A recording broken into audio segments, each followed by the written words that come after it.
Thank you. Yeah, this is like the big anniversary, right? I mean, it was a year ago at this working group that there was about 45 of us that sat in the room upstairs and went back and forth about the CCAA. Is it something we should do? What is it? Where do we go from here? How do we approach it? And at the end of that session, everybody kind of looked around and said, yeah, we should do this. And here we are now, a year later. So I'm happy to share the update on where we are and how far we've gotten. So if you've been to any meeting about pollinators or monarchs in the past year, you've seen this graph, right? So no surprise, there's the decline, there's the listing decision coming up.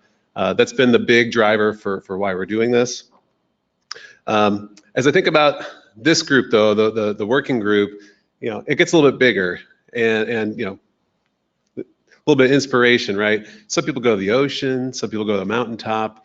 I'm a Midwesterner, at heart, so I will take a walk down the farm road, and this is the road near my house. It has actually, Deb, this is an Alliant Energy right away right there, a distribution line next to a local road, in ag country. So walk my dog down there, and I get to see things like bumblebees. This is a Bombus oricomus or black and gold bumblebee. As a former boiler maker, black and gold bumblebee, it should be my favorite, right? That's right. Get excited. And of course, lots and lots of monarchs. This is all within this 20, 30 foot wide right-of-way strip that's right next to the road between the ag field and the pavement. It gets mowed, it gets sprayed, but it has a lot of really great habitat and has provided lots of enjoyment. And really, the CCAA itself is really the embodiment of that, of all the discussions we've had, all of the conservation measures we discuss, the monitoring efforts. How do we take that all, sort of institutionalize it and make it something that we can fold into our operations and sort of get the regulatory acknowledgement of all those efforts? So it's really been exciting to do that, and I'm happy to share the update. So CCAA, give you the brief. Some of you have maybe asked this question or seen it. It's basically a pre-listing voluntary conservation agreement. So you may have heard of like HCPs or habitat conservation plans or safe harbor agreements. Those are post-listing. So after something becomes an endangered species, those agreements come into play. A CCAA is sort of an upfront commitment to help a species out before it potentially becomes listed. In exchange for doing that, there's assurances that come from the service to the partner when and if that species does actually become listed. So why do we want to pursue this, right? I mean, we got costs, we have enough to deal with. Why would we want to go up front into something like this in terms of an agreement? As I mentioned, the status review of the monarch is occurring right now. The listing decision is coming up in June of next year. And so in preparation for that, we said we should get ahead of this. This group, I mean, we talk about habitat and conservation and our rights of ways. This is our chance to really put this into practice. And so by doing this, I think the main driver for a lot of those involved is the CCA is essentially like your insurance policy, right? Although I'm an ecologist, this is way cooler than insurance, right? It's we're putting in upfront. We're committing to do a certain amount of conservation measures upfront, depending on the lands we manage, and in exchange we have that regulatory certainty. So come June, if the monarch becomes a listed species, we have that regulatory certainty that you can keep doing your operations according to how you would typically operate them. You can still do construction and maintenance, those types of things within your existing lands. Over the long term, that could reduce costs and burden. You're not having to react to a listing and react to having to now account for conservation measures and other things. You've already kind of done that work. You've already committed to that up front. The million-dollar question is, well, what if it doesn't get listed? You think of something like the monarch, as iconic as it is, and in the current sort of environment that we all work within, a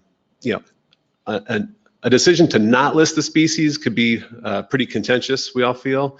Just look over the past year with gray wolves, grizzly bears, proposed changes to the ESA itself. It's a hot topic. And so, sometimes a lot of those decisions are made in court, which we don't like. And so that can also have sort of quick turnaround and quick implications. If the monarch were to go that route, this is the insurance policy that you can keep doing what you're doing without having to constantly react to that changing environment. That has a lot of cost efficiencies, administrative efficiencies for any organization. And you're also partnering with the Fish and Wildlife Service to do something good for the species. The underlying all this is having a net benefit for the species. So why are we doing a partnership approach? We talked about this last fall. We could go it alone, everybody can do their own applications, or we can do this together through what we're calling a programmatic CCAA. Going it together has a lot of benefits. A lot of the benefits you see already with the working group, collaboration, information sharing. There's also just a fundamental logistical benefit that the service has to review one application, not like 40 of them, which could be a big time and administrative burden for them and potentially could result in reviews not occurring, right? So having that capacity, addressing that capacity is a big reason we went together on this. So talk a little bit about the structure of this, how this is sort of developed. Under a programmatic, the Fish and Wildlife Service is basically issuing the permit. They're the ones who ultimately oversee this. That permit is issued to UIC. In this case, we're proposing as the programmatic administrator, so they would receive that permit. And then through that, sort of facilitate this partnership of enrolled partners through these, what we call certificates of inclusion, to basically extend that regulatory coverage and to sort of fulfill and oversee those conservation commitments that everybody's signing on to. So if we look into the crystal ball and try to envision what's the potential conservation net benefit of an agreement like this, this is the goal statement we've developed. This is still under development, and we're reviewing this as we look at this, that we could enroll potentially up to 14 million acres of energy and transportation lands. So I'll say rights of way a lot, that's my default, but that's not just rights of ways, it's also parcels and fee-owned land. And that with this, we can contribute through the agreement over 160 stems of milkweed and 1.2 million acres of nectaring habitat. So a large contribution. And like I said, this is based on sort of our potential estimates, so these might change still as we're finalizing this. Briefly talked about how this all works. We'll get into this more tomorrow, but again, in general, the service is issuing these regulatory assurances and this permit to the UIC. They distribute it to the partners. Partners do the on-the-ground implementation, report it back to UIC, who then in turn reports it back to the service. That's what that all says. So again, we started this almost a year ago today, and in that time, we've gone through the hard work, through all the partners of gathering funding, developing an organizational structure, coming through all the elements and decisions that we need to develop this agreement. We're very shortly having an agreement finalized. We're in the process of reviewing the second draft right now and hoping to have that submitted to Fish and Wildlife Service officially in the beginning of December here, which at that point we'll get into phase 2. I'll talk a little bit more about here at the end, but that's the services review, publication of the document, and finalizing that. And then beyond that, we get into where we can actually apply to the agreement after it's available. So I'll cover a few highlights here. Fundamental to this agreement is the fact that it's encouraging voluntary conservation. And that is sort of throughout the document, in that early on we recognized to encourage voluntary participation, right? We can't make this overly burdensome. We can't ask for the world. We can't ask for giant research projects. We need to really keep this practical and fundamental to how we operate and also what the species needs. And so the way I like to think about this is that the way the agreement is structured is that for many of you who are already sort of doing the right thing, implementing IVM and conservation-minded practices, this can help institutionalize that, embody it. If your organization is trying to work towards that, this can be sort of something that helps promote that and sort of gives you added justification for the business case to do so. And through this, as I'll talk about, we are looking at sort of minimizing the sort of administrative burden, reporting, the monitoring requirements and such. So what's eligible? I talk about enrolled lands. Basically, this would be the full system. I have this diagram here that shows essentially a road system. This is a sort of, in that context, a fence-to-fence enrolled system. So that includes not only the pavement, but also the areas that you would manage the habitat. The way to think about that is, if you're thinking about, do I want to enroll? What do I enroll? You want to enroll everything that you would want potentially that regulatory coverage to include. And then within that overall system, there's a portion of that you have to commit to doing conservation on. Once you get involved, there's several aspects to this. So there's the initial upfront application. If you are coming to tomorrow's early morning session, We're going to take time to kind of talk through, show a demo application, kind of talk through what the information needs for that. Then we'll talk a little bit about implementation and tracking, as well as monitoring and reporting. So we'll talk through some of the logistics in more detail tomorrow if you have time to do that. But all these elements are kind of worked in to kind of think through, how can you make this a functional part of what you do? How can you track those commitments and ultimately contribute to that goal, that net benefit?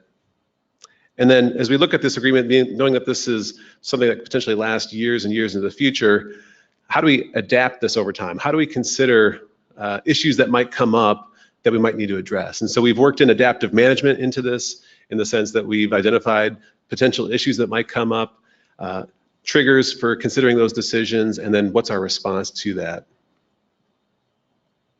So if you think about the life cycle of all these things, there's the initial application. Applications have to be submitted to the CCAA or to the programmatic administrator prior to the effective listing. So not the decision, but if the monarch is to be listed, by the time it would be listed. From there, you phase into implementation, so doing the conservation commitments, tracking those commitments, and then reporting that back to the administrator. There is some monitoring involved at a minimal level, just to verify that where you are doing those measures, you have habitat. And then again, there's the adaptation component that gets considered. So as I talk about conservation measures, what are we talking about? Here's a brief list. We look at conservation measures. Again, it's a lot of things we've talked about doing. It's targeted herbicide use, it's seeding native plants, doing conservation mowing, controlled burning. It also includes, though, having sort of undisturbed habitat set-asides.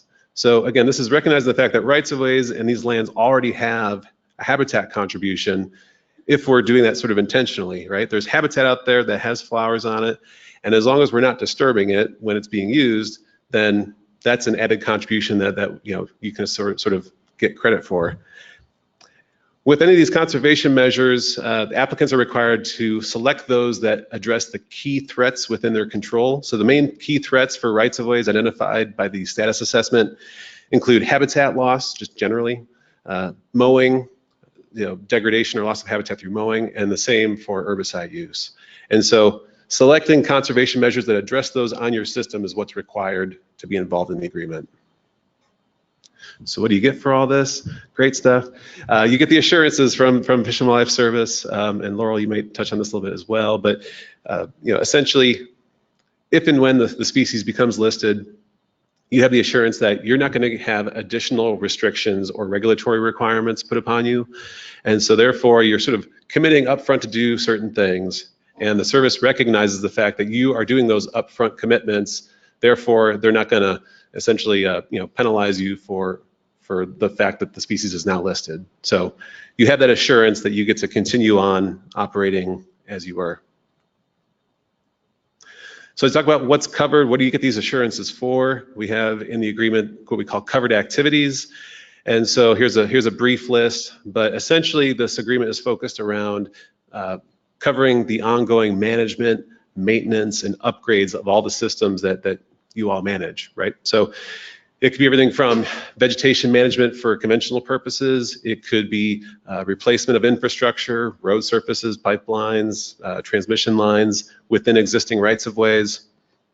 Any of those types of activities are essentially covered. So it's intended to really kind of maintain that operational flexibility that you need into the future.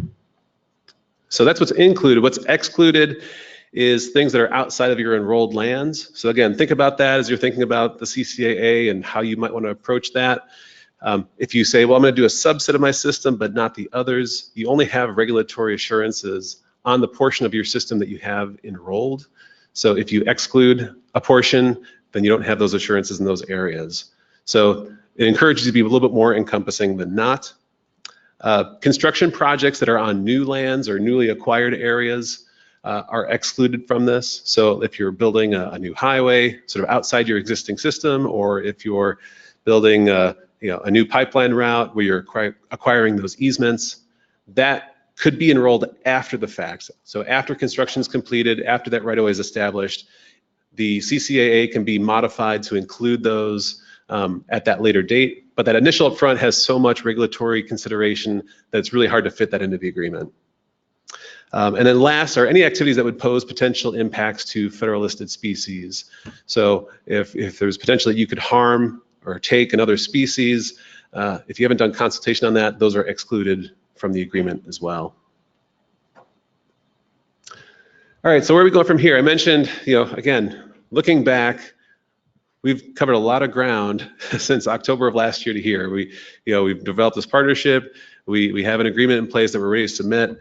And so we're going to get into phase 2 here shortly at the beginning of December. And from that point, the agreement goes into the services hands for their review, for their approval. They've been involved every step of the way, and we've really worked collaboratively over the past year to find what's going to work both for the service and the regulatory requirements, as well as for industry partners as well.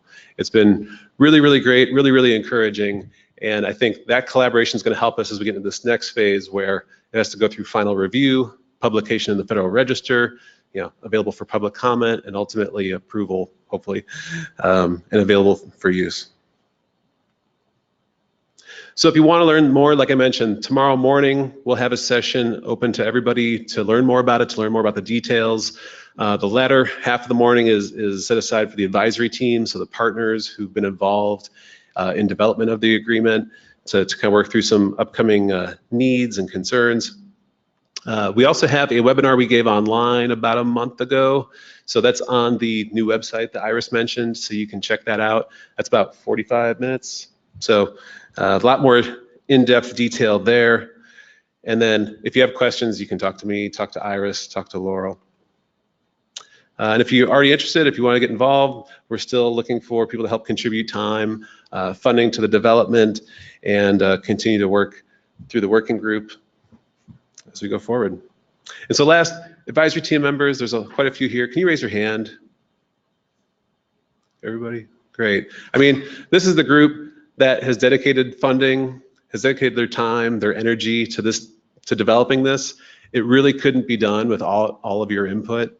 And so thank you all for all the time and commitment. It's been really great working on this over the past year, and it's really exciting to be where we are. When you think about it, we've basically taken one of the most iconic species and developed an agreement across multiple sectors on one of the fastest timelines for an agreement of the largest scale that's been developed like this. So it's really, really exciting to be a part of. So thanks.